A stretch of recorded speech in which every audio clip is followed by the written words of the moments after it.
Hindi maikukubli ang kasiyahan sa mga ngiti ng isa nating kababayang Pilipina nang matagpuan na niya ang lalaking makakasama niya habang buhay. Subalit ang inaakalang forever nilang dalawa ay hindi magtatagal dahil isa sa kanila ay maglalaho na parang bula.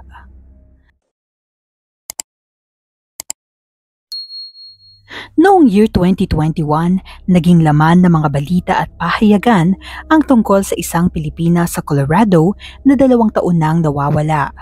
Walang ideya ang mga kaibigan, kaanak at maging ang asawa niya sa kanyang kinaroroonan dahil hindi na sila nakakatanggap ng balita o mensahe galing sa kanya.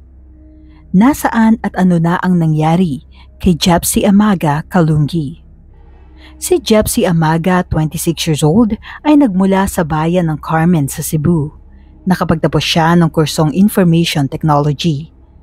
Tulad ng iba pa nating mga kababayan, naengganyo rin si Jepsy na sumubok sa online dating site.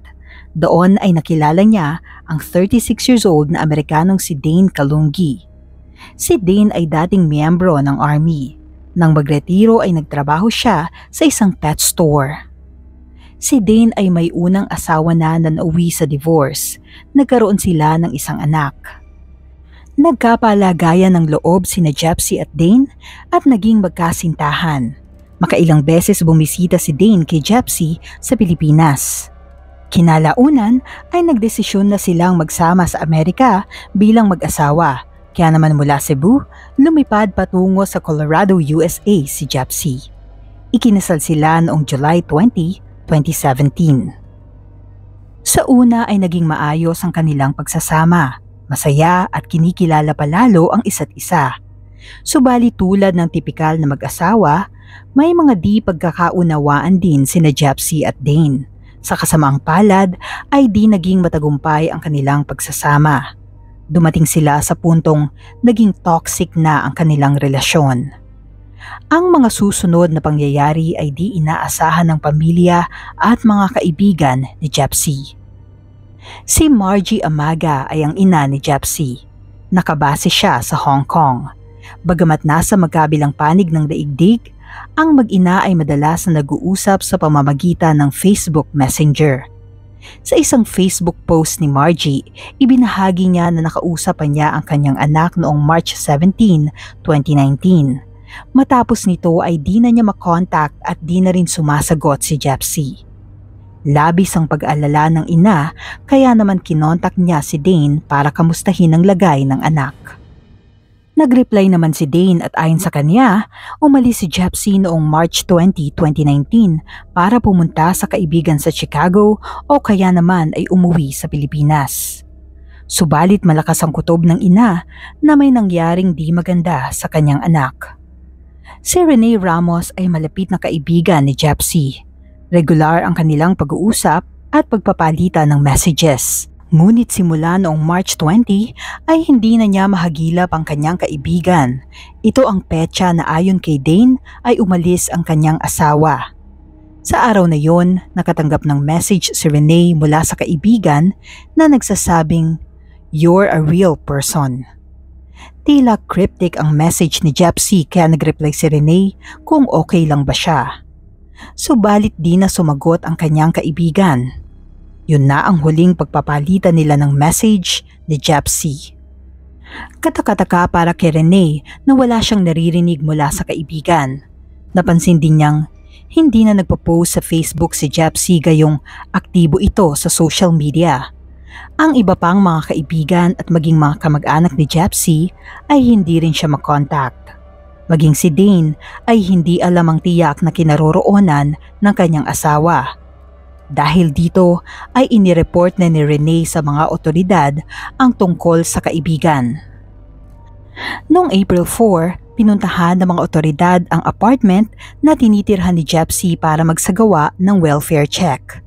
Wala doon si Jepsy. At wala din silang napansing kahina-hinala sa apartment. Wala din sa naturang lugar si Dane.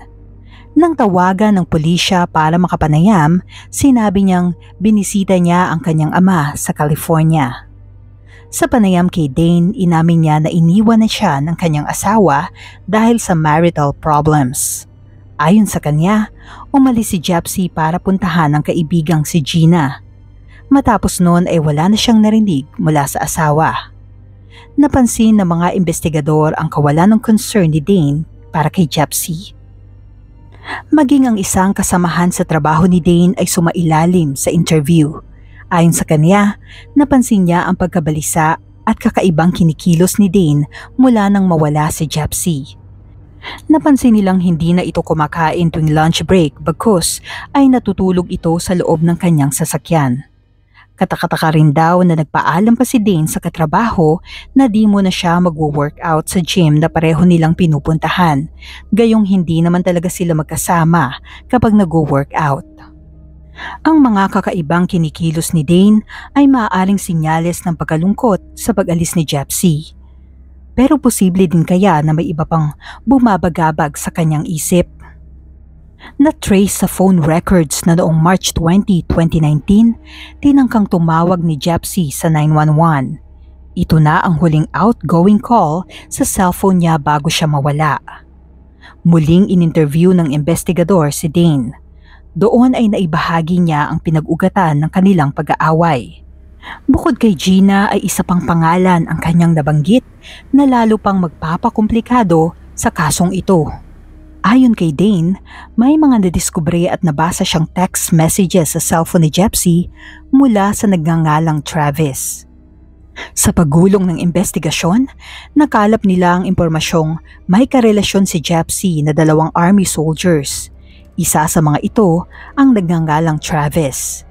Nahagilap at nakausap siya ng mga pulis. Sa panayam kay Travis, kinumpirma niya na magkasama sila ni Japsy noong March 20, 2019.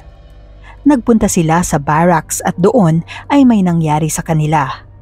Matapos noon ay hinatid niya si Japsy sa apartment nito bandang 9 p.m. ng araw ding yon.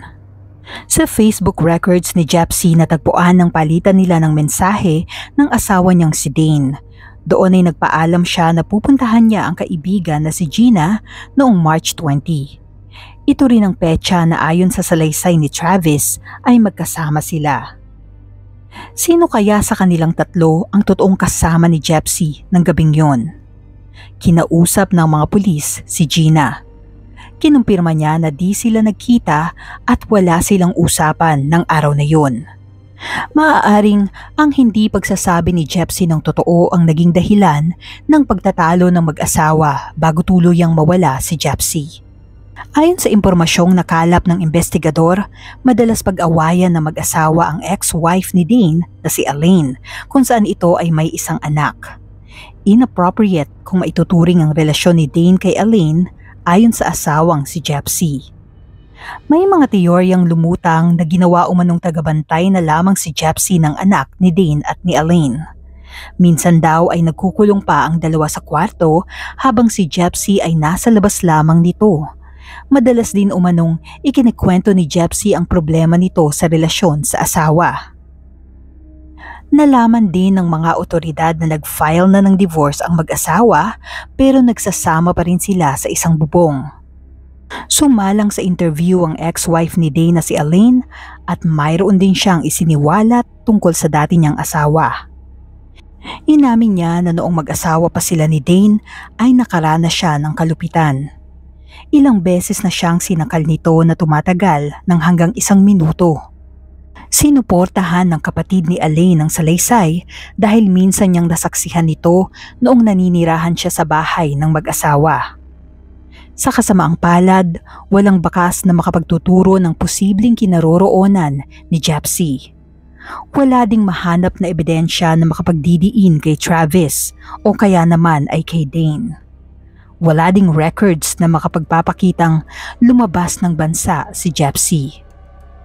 Itinuring na missing person si Japsy at nahinto na ang progress ng investigasyon.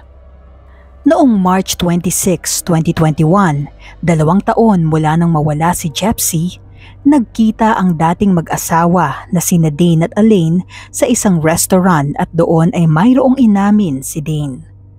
Nabanggit niya kay Elaine ang nagawang pagpatay sa asawa niyang si Japsy.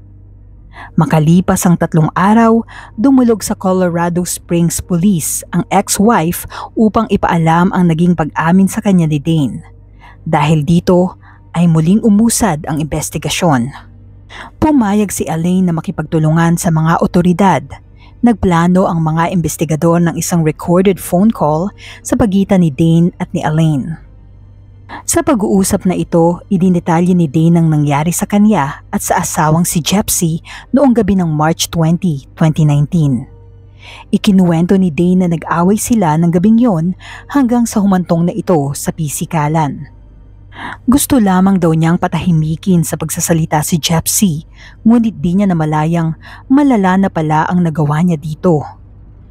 Dahil ayaw na niyang makitang naghihirap ang kanyang asawa, ay tuluyan na niyang tinapos ang buhay ni Jepsy sa pamamagitan ng pagsakal. Inilagay ni Dane ang labi sa trunk ng kanyang sasakyan. Pumasok pa siya sa trabaho. Matapos noon ay dinala niya si Jepsy sa isang remote area sa Teller County at doon niya ito inilibing. Inaresto ng pulis si Dane at sinampahan ng kasong first-degree murder. Bagamat nahuli na ang salarin, ay hindi pa rin mahanap ng mga otoridad ang labi ni Jepsy. Maging si Dane ay hindi na matandaan ang eksaktong lokasyon kung saan niya inilibing ang may bahay. Ayon kay Rachel Jackson na siyang nag-volunteer na tumulong sa paghahanap, pinuntahan niya ang remote area na pinaglibingan kay Jepsy at sinabing kahit sino ay maliligaw sa lugar na yon. Tiyak din daw niya na walang makakarinig kapag sumigaw ka sa naturang lugar. Ang ina ni Jepsy ay hindi makapaniwala sa kinahinatnan ng kanyang anak na panganay, lalo na nang mabalitaan niya na mismong asawa pa ang pumatay sa kanya. Noong February 2023, hinatulan ng guilty si Dane Kalungi sa salang pagpatay kay Jepsy Kalungi. Sinintensyahan siya ng habang buhay na pagkakabilanggo at walang posibilidad na makalaya. Hanggang sa ngayon ay hindi pa rin natatagpuan ang labi ni Jepsy.